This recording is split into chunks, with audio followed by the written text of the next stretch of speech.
Y tenemos el gusto de saludar a Alejandro Marcó del Pont, a quien pueden leer en El Tábano Economista. ¿Qué tal, Alejandro? Lucas Molinari, aquí en Gráfica te saluda. ¿Qué tal? ¿Cómo les va? Buenos días. Leímos tu nota, las bombas evaporan la austeridad, y hablas justamente de la industria para la defensa en Europa, donde aparecen conocidos de la Argentina, grupos financieros como BlackRock. Contanos un poco, me gusta cómo arrancás tu nota recordando a Tito Livio, ¿no? Al historiador romano que decía, la guerra se alimenta a sí misma. Hablas de una industria muy rentable, Alejandro. Sí, por supuesto. Es sumamente rentable. En el caso europeo, porque acá habría que mirar dos facetas. Los europeos están comprando la mayoría de las armas de Estados Unidos Sí. y la segunda faceta que tienen que abordar en la actualidad es que con la posibilidad de que Trump gane las elecciones, eh, te van a dejar abandonado en una guerra europea de la cual no tenés capacidad de defensa, solamente el paraguas nuclear norteamericano, Ujú. y ese paraguas nuclear te va a obligar a que todos los pertrechos bélicos que vos necesites lo van a tener que comprar en Estados Unidos. Ahora hay que convencer a la sociedad europea que la guerra no solamente es buena, sino que es beneficiosa para la sociedad, que genera trabajo, y que tiene que ser financiada, sobre todo, que gran parte de ella está siendo financiada para la industria bélica americana, tiene que ser financiada ya sea por el Banco Europeo de Inversión, por bonos mutualizados o por los sistemas que vos quieras, pero que lo tiene que pagar la sociedad europea. Entonces tenés que convencer a la sociedad o disfrazar esta idea de desarrollo, porque lo que tenés adelante es incertidumbre sobre la probabilidad de ocurrencia de que una guerra pueda suceder en el corto plazo, por lo tanto necesitas armarte para disuadir al enemigo de que esa guerra se pueda llevar a cabo. Bueno, esto no es algo nuevo. Lo que sí es nuevo, Perdón, ¿sabes en qué pensaba? Bueno, la Primera Guerra Mundial, la conocida como la Gran Guerra, donde, bueno, cuando van surgiendo los partidos comunistas, lo que discuten es, esta no es una guerra nuestra como clases trabajadoras, ¿no? Es una guerra de los poderosos, de los patrones, de alguna manera, que era la discusión que tenía el movimiento sindical, por ejemplo, en aquella Europa de principios del siglo XX. claro, uno de los ejes centrales cuando nace el fascismo es justamente eso. Ustedes van a pelear, los socialistas mandaron a la gente a pelear por los intereses del capital y no por los intereses de Stalin. Tal cual.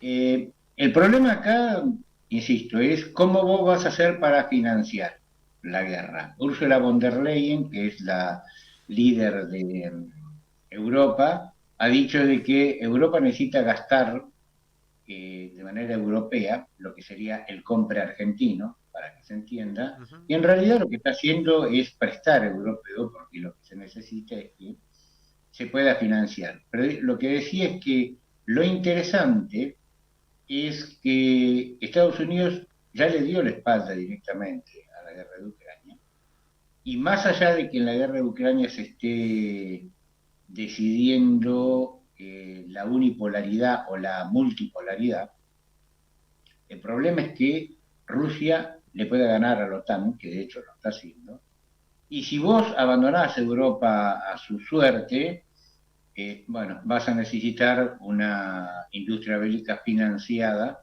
desde Europa. Y por lo tanto, lo que vos decís están los grandes conocidos de todos, porque esto es un negocio y adentro del negocio las grandes compañías de seguros, los fondos de inversión, los fondos soberanos, los bancos son los que aportan la mayor cantidad de dinero para ese tipo de empresas que cuando se quieren expandir, me parece que, no sé si quedó claro lo de la inversión, cuando uno se quiere expandir para generar más artillería, por ejemplo, que la OTAN demostró que no tenía la capacidad para hacerlo, bueno, vos necesitas una inversión y para que las empresas privadas hagan esa inversión, necesitan que el Estado le dé la plata, en realidad nunca invierte en ellos, y que le aseguren de que la guerra va a seguir a futuro. Claro. Porque en realidad lo que yo fabrico es armas y por lo tanto necesito que me aseguren por lo menos Que haya conflicto, eh, si no, ¿a quién le voy a vender? Un estado de situación, pues, ¿sabes que hace poquito hablábamos con Guillermo Cabiasca, historiador, compañero, que nos contaba que, bueno, Rusia creció mucho en el último tiempo por la industria para la defensa, y que Europa no tenía en sus fábricas capacidad, por ejemplo, de fabricar municiones, entonces tenía que comprarle a Estados Unidos. Esto es lo que ahora estaría planteándose como un desafío, como decías, ante una posible victoria de Trump, que ya dijo que él apenas gane, se va de Ucrania, porque dice no es un conflicto donde tiene que estar Estados Unidos o no es una prioridad para Estados Unidos. Entonces los europeos lo que van a tener que hacer es potenciar sus fábricas, por ejemplo las de España, las de Francia, como para poder continuar con el conflicto. Y atrás de todo esto están los grupos financieros como Vanguard y BlackRock. ¿Este sería el planteo? claro, es Estados Unidos lo que ha hecho, una de las pocas cosas que ha hecho bien, ha sido meter a Europa en una guerra, que esa guerra se lleve a cabo a 10.000 kilómetros de Estados Unidos, de Washington, Claro. que la poca capacidad de defensa que tenía Europa tiene muy poco industrias de armamento. En general, las poderosas están en Alemania, Francia e Inglaterra, que ya no forma parte de la Unión Europea. Bueno, que todo el pertrecho bélico que tenían se lo dieran a los ucranianos, por lo tanto, si hoy Rusia se diera vuelta y se le ocurriera atacar Europa, no lo podían defender con nada porque todo lo dieron a Ucrania. Entonces, la idea es que vos tengas la necesidad, ahora digo, te metieron en un conflicto en donde vos tenés la obligación de rearmarte, porque tenés un conflicto al lado, y no tenés la capacidad de defender. Por lo tanto, en principio, los presupuestos van a estar destinados en industria bélica americana, como ya sucedió con esos 61.000 millones que estuvieron dando vuelta que el Congreso americano no votaba, y que después se supo que nunca iban a salir de Estados Unidos, porque en realidad los presupuestos van a las industrias bélicas que generan las armas y después se las mandan a Ucrania. O sea, vos lo que estás haciendo es, por un lado, subsidiar el incremento de la producción y por otro lado, la modificación de el formato de negocios bélico, porque la guerra cambió. Ahora, en el caso europeo, lo que necesitas es, en principio, financiar lo que está comprando en Estados Unidos, y después empezar a invertir, el Estado europeo que empiece a invertir en las fábricas para desarrollar ya sea la artillería o lo que sea para la defensa de lo que se va a venir si Estados Unidos la retira. Ujú. Estaba viendo acá tu nota donde vos mostrás los montos, haces un cuadro de los grupos financieros como Vanguard, como BlackRock, y son, vos decís, los 10 principales inversores de empresas armamentísticas a nivel mundial. Las cifras son monumentales, ¿no? Vanguard, 92.000 millones de dólares. Sí. En realidad, las cifras dan muy parecido a lo que gasta en defensa de Estados Unidos, casi $1 billón. 1 billón de dólares Eh, por año. Billón de dólares, sí. Millón de O millones. sea, que tienen invertido en esas empresas y por lo tanto eso da beneficios, los beneficios. No es que vos todos los años invertís 1.000 millones, ya invertiste y lo que necesitas ahora es que el gobierno europeo ponga los fondos necesarios para que te expandas y ese negocio siga adelante. En Sí. realidad, los grandes grupos económicos, esto estamos hablando de Vanguard, BlackRock y demás, invierten en la industria militar americana y la europea, pero los principales fondos de inversión en Europa son bancos, o sea, son desde Santander hasta el Deutsche Bank, Sociedad General, UBS, o sea, el sistema financiero europeo es el que está invirtiendo en la industria bélica. Por eso se empieza a entender, con estos datos se empiezan a entender por qué una guerra que hace mucho se tenía que haber terminado, no está terminada. Claro, como Del la lado ruso también, porque el lado ruso, lo que vos dijiste, se convirtió en la cuarta el cuarto PBI más grande del mundo, y esto se hizo a través de un redireccionamiento de la economía, a través de un keynesianismo militar, que en realidad lo que se hace es dirigir la economía a través del Estado a donde tenés que invertir. Y esto le ha dado a Rusia, por lo menos en un principio, un crecimiento mucho mayor que cualquiera de los países europeos. Claro que lo esperado. Y con respecto a la interna en Estados Unidos, ¿cómo estás viendo los próximos meses? El dato de esta semana es que se bajó Biden, que ahora pareciera que va a ser Kamala Harris, aunque tiene que ser ratificada. ¿Y qué significan? Porque uno entendería ahí que los demócratas representan los intereses de esta industria armamentística y que Donald Trump, por el contrario, tiene otros respaldos, más vinculado a lo que es la guerra comercial con China. ¿Cómo es eso? Bueno, ahí preguntaste varias cosas. En principio, va a ser Kamala Harris por una cuestión de fondo, que tendríamos que hablar un poco más, pero cuando uno hace aportes a la campaña en Estados Unidos, los aportes son nominales. Por lo tanto, si no es Kamala Harris, no podés manejar los 240 millones de dólares que tenía hasta antes de Kamala Harris, tiene 290 ahora, para la campaña, o sea que va a ser Kamala Harris. Lo que tiene de extraño, que yo estoy escribiendo un artículo sobre eso, es el formato que Estados Unidos ha diseñado para que esta especie de golpe palaciego a Biden, para que se baje, porque en realidad están atentando contra los principios de eh, las elecciones primarias. O sea, el único formato que tenían era que Biden se bajara porque no hay, por lo menos conocido en Estados Unidos, eh, que se pueda asegurar de que los delegados que votaron a un candidato, si el candidato decide bajarse y señalar con el dedo, tipo PRI en México en otras épocas, quién va a ser su sucesor, los delegados tengan la potestad de votar a ese nuevo delegado. En el caso de Kamala Harris forma parte de la Corte, pero si quisieran votar a un tercero, que en un principio se habló, bueno, no se podría, tendrías que hacer otra interna, porque la gente ya decidió y la cantidad de delegados, que la mayoría las tenía, el 93% las tenía Biden, decidió votar por Biden, no por otra persona. Ese es el primer problema. Ellos tienen varios problemas. El primero era que Biden se bajara. El segundo es que quedara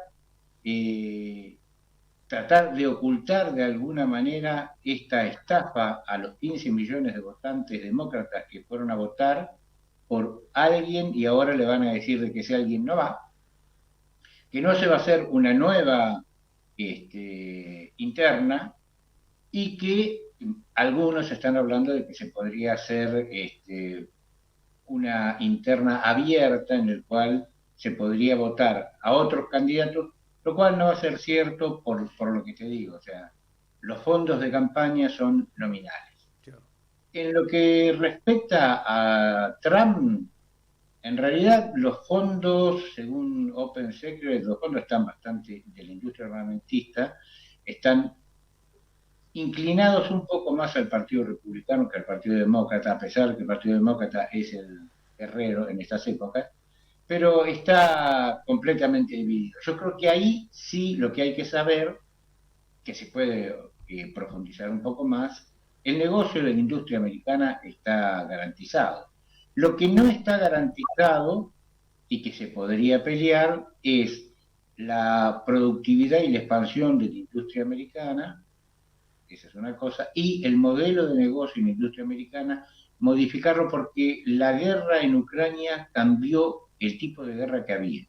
O sea, los drones y la artillería, muy parecido a la Segunda Guerra, modificó lo que era una guerra de largo alcance con ingeniería y misiles muy certeros y demás. Esto se cambió. Entonces, hay que ver si el modelo de negocios de la industria americana bélica se va a cambiar para hacer más drones y cuestiones más normales que este tipo de armamento que ellos venden, que es muy sofisticado, muy tecnológico y de mucha ingeniería internamente. Bueno, cuando vos estás peleándote con un dron que cuesta $5.000. La última, Alejandro, te agradecemos la charla. Eh, Hay elecciones en Venezuela, digamos. Obviamente pasamos de Europa a Estados Unidos y este domingo hay elecciones en Venezuela, eh, que está mirando toda la región y el mundo, donde sabemos que hay unas fuerzas armadas bolivarianas que han sido, a mi entender, en los últimos tiempos, el sostén democrático para evitar la intervención imperial en Venezuela. Pero bueno, hay comicios y puede haber un proceso de desestabilización. ¿Cómo estás viendo lo que ocurra el domingo, que sabemos que va a tener un impacto regional? A mí me parece que Venezuela, el problema que tiene, creo que en esto vamos a estar todos de acuerdo, es que todo el mundo está jugando en Venezuela, más allá de los venezolanos. El Sí. mundo en general está pendiente de Venezuela, ha tenido suerte, pero ha tenido suerte en esperar a ver cuál va a ser el resultado de la elección norteamericana, porque si hay países que la van a pasar mal, van a ser Cuba, Venezuela, si gana Trump.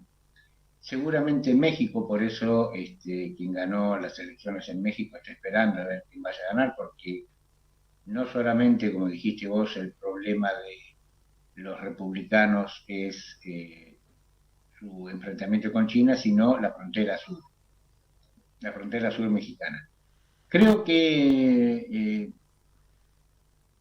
me parece que va a tener mucho que ver cuánto este mundo siga dividido con Eurasia y Occidente y qué tan importante detecte Eurasia que Venezuela, que hasta ahora ha sido, es para ellos para tratar de darle un fin a todas las intervenciones americanas para que esto termine de uno no termina sabiendo bien qué tan bueno o malo ha sido el gobierno venezolano de Maduro.